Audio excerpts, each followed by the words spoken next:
of. Attackers are moving out to locate a bomb and defuse it. Maybe. Swapping mags! Maybe not. Loading new magazine! SSG, though, doing a decent job of at least pushing the roamers around. Yeah, Bolo's roam has seen about a 25% success rate, I'd say, or around there. He'll need to work on that one for sure. I think TSM could do well to work together on their roam. It's another thing. They're often getting into those 1v1s, no refrag. That's problematic. Defense here for TSM looks like, yeah, it's throne room. Once again, TSM really does need to actually get this round, by the way. If this is a 4-2 on attack for Space Station, then they all but have won this match. And that's an unexpected result, because it would be very dominant to win like that. I mean, it's, you know, all well and good that SSG wins it. That's not unexpected. What would be unexpected is the dominant nature in which they win. Now, it's a nice C4 there from TSM. So an aggressive play for Merc, and it'll pay off.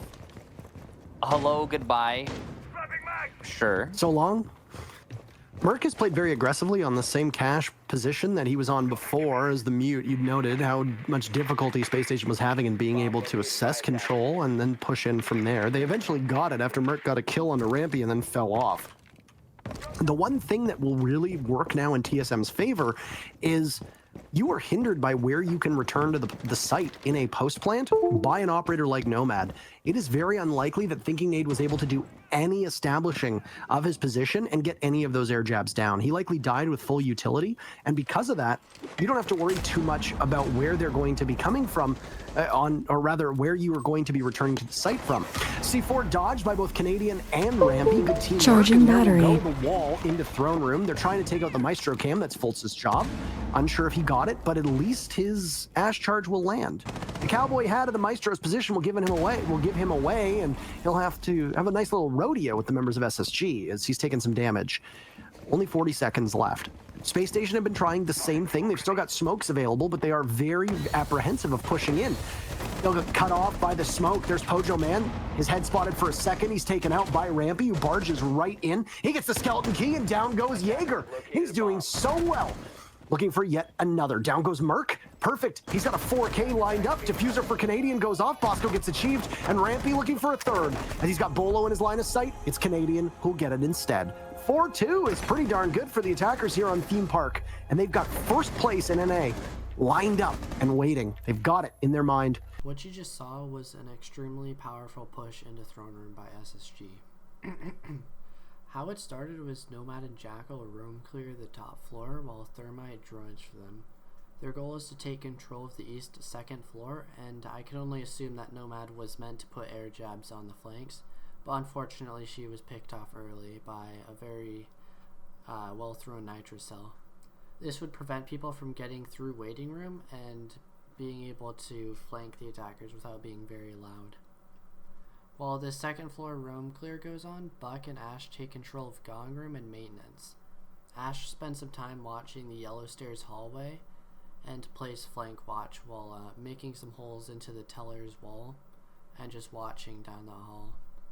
Buck makes some holes in the dragon and maintenance wall, making lower dragon unplayable and giving him some angles into sight too. So once SSG has taken control of what they need, the east side of the map, Thermite opens the maintenance wall, and Buck helps him do so by making a hole at the top of the wall and throwing some frags through.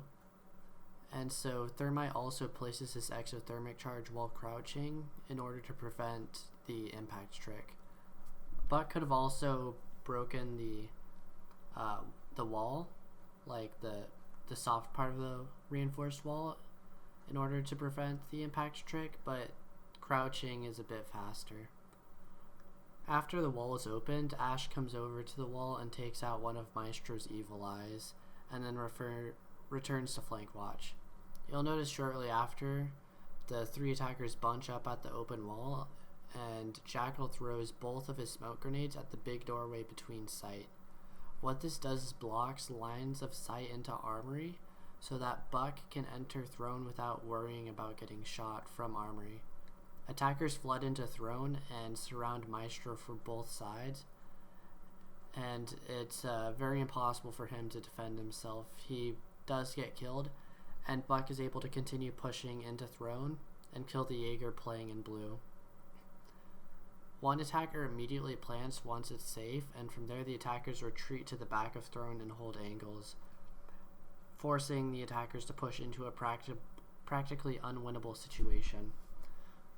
So as you can see from here, this was extremely well executed, and it's very difficult to counter because the Buck was able to kind of go around the Throne, and he did have to go through Dragon Doorway, so naturally where the defenders in Armory would be playing, they would probably try and shoot through the smoke at the Dragon entrance, and so he doesn't have to worry about getting shot through there. That's what makes it safe for him, and he doesn't have to worry about Evil Eyes, he doesn't have to worry about Yokai drones because Echo is banned. There's no smoke to worry about either, and it's really just an extremely powerful push that would be extremely difficult to counter. So if you learned something, give the video a like. Toodles!